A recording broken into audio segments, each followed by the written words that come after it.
We all search for it, don't we? That one place, a hidden corner of the world or perhaps a hidden corner of our own minds, where the noise finally stops. It is a sanctuary, a place where we can unburden ourselves just for a little while. This place isn't always on a map. Sometimes you stumble upon it when you need it most. It could be a quiet park bench, a specific chair by a window, or for some, a long forgotten stretch of earth. It is a personal discovery, a secret whispered between you and the universe, a haven for the weary spirit. For me, and perhaps for others like me, this place took the form of a dirt road. That lonely dirt road, I called it. It wasn't grand, it wasn't famous. It was simply there, unpaved and unassuming, winding its way through fields and trees. It was a path less traveled, quite literally. But its significance was immense. It was more than just soil and gravel. It became a symbol, a tangible location for an internal journey.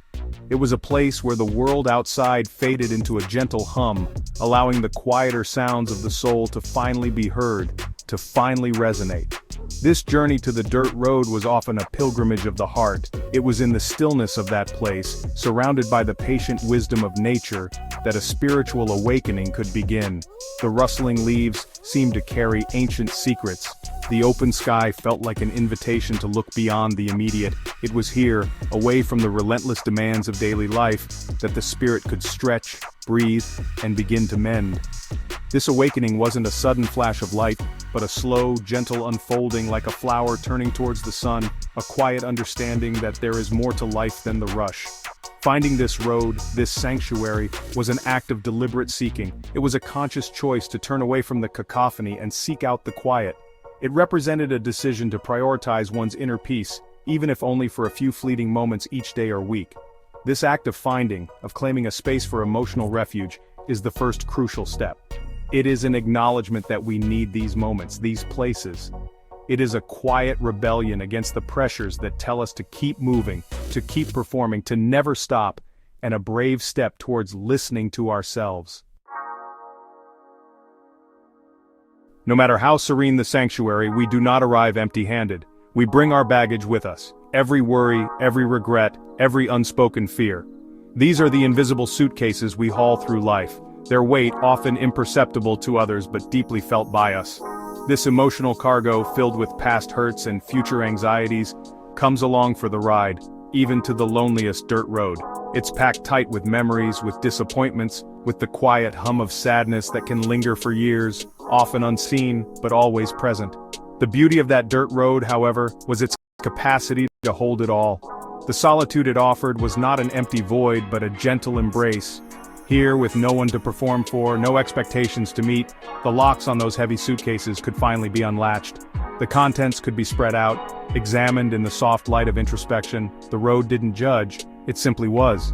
And in its quiet presence, the burdens for a moment felt a little less heavy, a little easier to sort through, a little more understandable under the vast, open sky. This process is deeply intertwined with our mental health. The dirt road became a therapist's couch, fashioned from earth and sky. It was a safe space to acknowledge the cracks, the weariness, the moments of feeling overwhelmed. Admitting that we are not always okay is a profound act of courage. The road offered the silence needed to hear those admissions, to confront the inner turmoil without the fear of judgment or interruption. It was a place to begin the slow, arduous task of sifting through the complexities of our inner lives, finding the words for feelings long suppressed. And so the drive itself became a metaphor. Each bump in the road, a jolt reminding you of a past mistake. Each curve, a new perspective on an old problem. The slow, deliberate pace of travel on that uneven surface mirrored the slow, deliberate pace of emotional processing. There was no rushing it.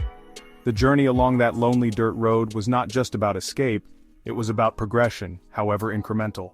It was about moving forward, even when the path was rough and uncertain, carrying the weight but learning how to distribute it more evenly. Society often hands men a script. It's a script that emphasizes strength, stoicism, and an unwavering appearance of invincibility. Be a man, they say. And what does that mean? Too often it means burying emotions deep down where no one can see them. It means presenting a facade of control, even when the world within is chaotic. This mask of masculinity, while intended perhaps to protect, can become incredibly heavy. It can isolate. It can prevent the very connections that might offer solace and understanding, fostering a lonely strength. This pressure to appear strong, to remain silent about struggles, leads to a great deal of hidden pain. Financial responsibilities loom large, emotional burdens accumulate. Yet the script dictates that these battles must be fought in silence, alone. The fear of being seen as weak, as incapable, can be paralyzing.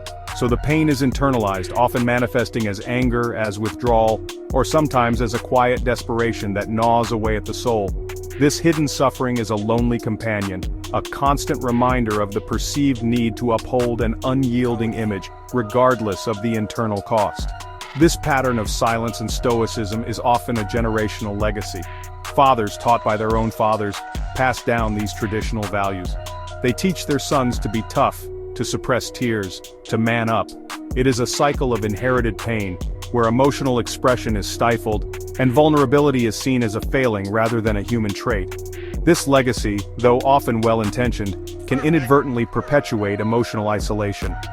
The lessons of silence are learned early, and they are hard to unlearn, creating echoes of unspoken suffering that resonate through families, a quiet inheritance of unresolved grief. When emotions are consistently suppressed, when the silence becomes too deafening, some may seek unhealthy escapes. Addiction, in its many forms, can become a temporary solace, a way to numb the pain that isn't allowed to be spoken. But the dirt road, that quiet sanctuary, offers a different kind of escape. It offers a path towards confronting the pain, not numbing it. It provides a space to begin breaking the generational cycle of silence. It is a choice to turn towards the discomfort, to sit with it in the quiet, and to begin the hard work of healing one solitary drive at a time. That lonely dirt road in its quiet simplicity became more than just an escape. It blossomed into a symbol of hope. It represented the possibility of progression, a journey towards something better. It wasn't a road to nowhere, a dead end for despair. Instead, it was an open road leading towards the horizon of inner peace, even if that peace felt distant. Each journey down its path was a step, however small, towards understanding, towards acceptance, and ultimately, towards a lighter heart. It was a testament to the idea that even unpaved paths can lead to beautiful destinations. The true strength, the kind that genuinely heals, is found not in stoic silence but in emotional vulnerability. It is found in the courage to take off the heavy mask of invincibility. It is the bravery to admit that we are hurting, that we need help, or simply that we need a moment of quiet to gather ourselves. This vulnerability is not weakness, it is the deepest form of human honesty. On that dirt road stripped bare of societal expectations, one could practice this honesty, allowing the true self to emerge, raw and unfiltered, but also beautifully authentic and ready to heal. This journey towards peace often intertwines with faith. Not necessarily the faith of grand cathedrals or organized rituals, but a more personal, intimate faith. Faith in the resilience of the human spirit. Faith in the healing power of nature and solitude. Faith in the idea that even in our darkest moments there is a guiding light, a gentle presence.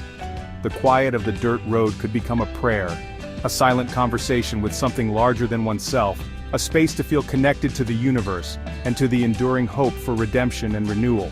And so, the message from that lonely dirt road is one of profound hope. Peace can be found. Even in isolation, perhaps especially in isolation, we can discover the stillness needed to hear our own souls.